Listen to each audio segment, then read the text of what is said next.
What up, y'all? It's your boy, Mr. Dan Melo, and you're listening to the Entertainment Report on iHeartRadio, live from Dubai for Monday, February 18th, 2019, delivering some major stories and trends going on in the world of entertainment and beyond. You can follow the show on Facebook, Twitter, or Instagram, facebook.com/The Entertainment Report with Ray Melo, that's RAYMELO, on Twitter at The Enter Report, or on Instagram at The Entertainment Report. You can listen to the show anytime you want on iHeartRadio. Just go to iHeart.com or your iHeart phone app, search for the Entertainment Report, and it'll take you to the page. I hope everyone had a fantastic weekend. The Academy of Motion Pictures Arts and Science reversed its decision to hand out 4 Oscars during commercial breaks in an attempt to shorten its broadcast on ABC. The officers of the Academy's Board of Governors said in a statement Friday, the Academy has heard the feedback from its membership regarding the Oscar presentation of 4 awards: cinematography, film editing, live-action short, and makeup and hairstyling. All Academy Awards will be presented without edits in our traditional format. We look forward to the Oscars Sunday. Several filmmakers expressed their disappointment after the decision was made to give out the 4 awards during commercial breaks and honor the winners during a taped segment later in the show. Oscar-winning The Shape of Water writer-director Guillermo del Toro tweeted, "I would not presume to suggest what categories should occur during ceremonies, commercials on Oscar night, but please, cinematography and editing are the very heart of our craft. They are not inherited from a theatrical or literary tradition. They are cinema itself." Alfonso Cuarón, whose film Roma is up for 10 Oscars this year, also urged the Academy to reconsider how it recognized the winners in the 4 categories. The filmmaker said, "In the history of cinema, masterpieces have existed without sound, without color, without a story, without actors, and without music. No one single film has ever existed without cinematography or without editing." The Oscar Gala in Los Angeles will be on February 24th and will celebrate excellence in film for 2018. This will be the first time in 30 years the ceremony won't have a host after comedian Kevin Hart backed out of the gig due to criticism regarding homophobic jokes he made nearly a decade ago. The official James Bond website says the release date has changed for the 25th film in the Agent 007 franchise. Producers Michael G. Wilson and Barbara Broccoli said in a statement Friday, "We're absolutely thrilled to be releasing Bond 25 on April 8, 2020. True Detective Season 1 and Beasts of No Nation director Carrie Joy Fukunaga is set to helm the movie, which will once again star Daniel Craig as the iconic spy. Craig previously played the role in Casino Royale, Quantum of Solace, Skyfall, and Spectre." Netflix announced Friday it plans to distribute The Red Sea Diving Resort, a film written and directed by Homeland creator Gideon Raff, internationally this year. Led by Avengers actor Chris Evans, the movie co-stars Haley Bennett, Alessandro Nivola, Michael Kenneth Williams, Michelle Huisman, with Greg Kinnear and Ben Kingsley. The synopsis reads, "Inspired by one of the most remarkable true-life rescue missions ever, the Red Sea Diving Resort is the incredible story of a group of Mossad agents and brave Ethiopians who in the early 80s used a deserted Hollywood retreat in Sudan as a front to smuggle thousands of refugees to Israel." Comedian John Mulaney is the guest host Saturday Night Live on March 2nd. Mulaney tweeted along with the official announcement for his appearance, "Oh boy." Singer-songwriter Thomas Rhett is to provide the musical entertainment for the episode. Mulaney last hosted SNL in April. That edition of the show featured a parody of the musical Les Miserables, with the 40-year-old diner lobster standing in for the hunted hero John Valjean. Mulaney co-wrote and appeared in the sketch.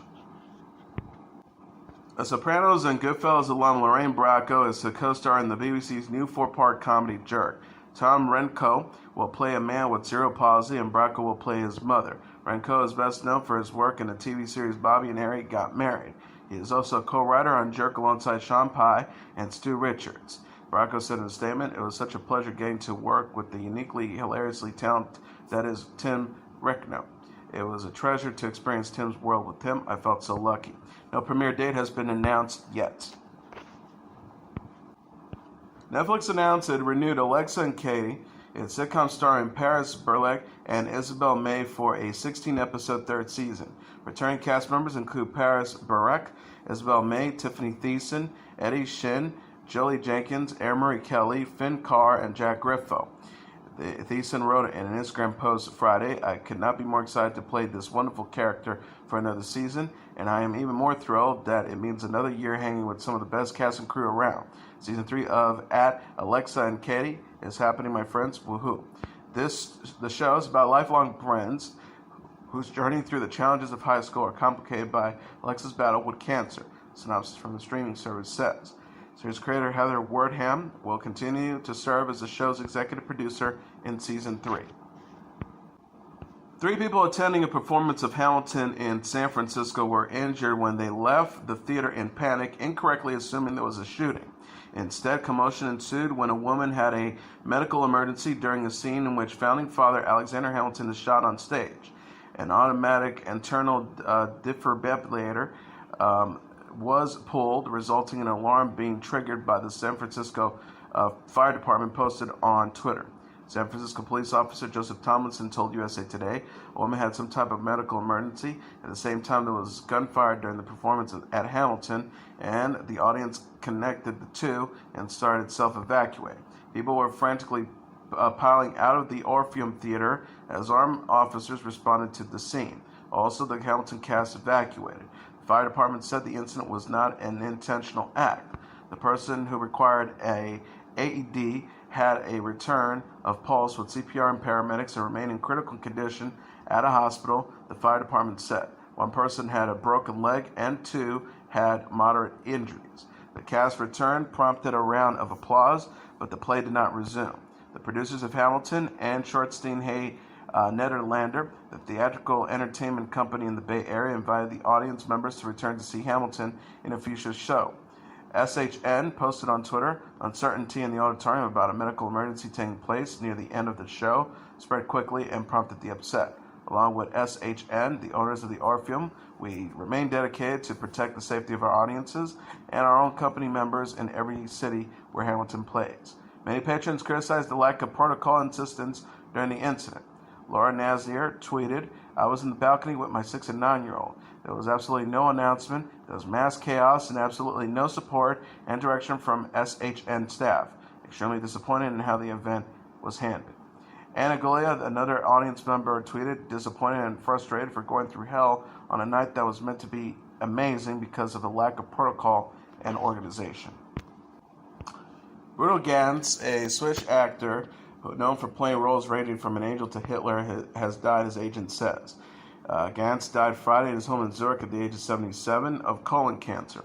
Ganz's biggest acting role was portraying German dictator Adolf Hitler during his final days inside his Berlin bunker in the 2004 film Downfall. Critic Rob Mackey described Ganz in a Guardian review of the film as the most convincing screen Hitler yet, an old, bent, sick dictator with the shaking hands of someone with Parkinson's, alternating between rage and despair in his last days in the bunker. Ganz told The Guardian in 2005 that after analyzing historic records for months as research for the role, he believes that Hitler had Parkinson's disease late in his life. Ganz says there was newsreel of him presenting medals to the Hitler Youth a few days before his death, and you could see his hands shaking. "So I visited a hospital and observed Parkinson's sufferers." Ganz also received accolades for playing an angel in the 1987 film Wings of Desire. He played the role again in the film's sequel in 1993, So Far Away, So Close. His latest film appearance was in 2018 in Lars von Trier's The House That Jack Built, at Cannes premiere. Ganz also performed in plays such as Harold Pinter's The Homecoming and Johann Wolfgang von Goethe's Faust. He was 82. Socialite Lee Radziwill, the younger sister of former First Lady Jacqueline Kennedy Onassis, has died. She was 85. Radziwill died of natural causes in her Manhattan home Friday. Her daughter Anna Christina Radziwill confirmed to the New York Times. The globe-trotting transcender was born Caroline Lee Bouvier on March 3, 1933, and during her lifetime she dabbled in Hollywood as an actress in the 1968 film Laura before becoming an interior designer. She went on to work with Giorgio Armani in roles including brand ambassador and public relations executive. However, she would become admired for her sense of fashion, as noted by Vanity Fair's inclusion of her in its Best Dressed List Hall of Fame. Fashion designer Valentina Garvani told WWD it was a natural end of a marvelous life. She had everything a woman can desire: beauty, intelligence, style, fame. I'm sure she had moments of happiness too. He also posted a photo of Radziwill with Onassis on Instagram, saying they're now reunited. Radziwill married and divorced 3 times, most notably to Polish aristocrat Prince Stanislaw Aparich Radziwill. The couple had 2 children together, including Anna Christina Radziwill and Anthony, who died of cancer in 1999. Designer Tony Birch says he was heartbroken by her friend's passing. She says, "I will miss our dear friend. Rest in peace, Lee Radziwill." Radziwill was 85. The assassination of Gianni Versace and Glee actor Darren Criss has married writer-producer Mia Swier after a year-long engagement. Us Weekly said they exchanged wedding vows in New Orleans on Saturday. E! reported Criss chose a white tuxedo for the occasion, while his bride wore a sleeveless white dress with a corset, bulldazed and tulle skirt. Criss announced his engagement on Twitter in January 2018. Criss tweeted, "Mia and I have had 7.5 years of fun, wacky, wonderful, crazy adventures together, and I'm happy to announce that we are kicking those adventures up to a notch. We're going for it to boldly go where neither of us has gone before. Engage." Country music star Miranda Lambert announced on Instagram she has married her beau, Brendan McLoughlin. Lambert captioned a pair of outdoor wedding photos in her Saturday post. "In honor of Valentine's Day, I want to share some news. I met the love of my life and we got hitched. My heart is full. Thank you, Brendan McLoughlin, for loving me for me. #the1. Us Weekly says McLoughlin is a 27-year-old New York Police Department officer who has a 3-month-old child with his ex, Kalia Rettinger. Lambert's publicist confirmed the marriage to People.com. Wedding vows, A! News says the couple exchanged wedding vows on January 26 in Davidson County, Texas. Lambert has never publicly discussed her relationship with McLoughlin before announcing their wedding. She was previously married to Blake Shelton for 4 years, ending in 2015. 21 Savage says he was definitely targeted by ICE during his arrest this month. The 27-year-old rapper was born in London, England, discussed his encounter with the U.S. Immigration and Customs Enforcement and possible deportation on Friday's episode of Good Morning America. 21 Savage, born Shea bin Abraham Joseph, recalled how he was detained February 3rd in Atlanta, Georgia. He said he was driving when he was suddenly pulled over by ICE officials. The star says, "I was just driving, and I just seen guns and blue lights, and then I was in the back of a car, and I was gone." The Alita rapper says the ICE officials didn't tell him he was under arrest or explain why he was apprehended. The star recounted, They didn't say nothing, they just said, "We got Savage." He added, "It was definitely targeted, there was helicopters," later clarifying there was one helicopter present. 21 Savage was released on bond from ICE custody Wednesday. He says he's resigned to the possibility of being deported. The rapper said, "Yeah, but I feel like I've been through so much in my life. Like I've learned to embrace the times when I'm down because they've always built me up and take me to a new level in life." He explained, "So it's like even if I'm sitting in a cell on 23-hour lockdown, in my mind I know what's going to come after that. So I'm not happy about that, but I'm accepting it." ACE alleged 21 Savage, a British national, overstayed his visa after entering the U.S. legally in July 2005 with his family. The rapper has a visa application from 2017 pending with the U.S. Citizenship and Immigration Services. Rapper Boogie with the Hoodie SZN is number 1 on the U.S. album charts. Coming in number 2 on the Billboard 200 for the roster dated Saturday is 21 Savage's I Am, I Was, followed by Future's Future Hendrix Presents The Wizard, number 3, Travis Scott's Astroworld at number 4, and the A Star Is Born soundtrack at number 5. Rounding up the top tier are Post Malone's Beer Bongs and Bentleys at number 6, Meek Mill's Championship at number 7, Drake's Scorpion at number 8, the Spider-Man Into the Spider-Verse soundtrack at number 9, and Kodak Black's Dying to Live at number 10.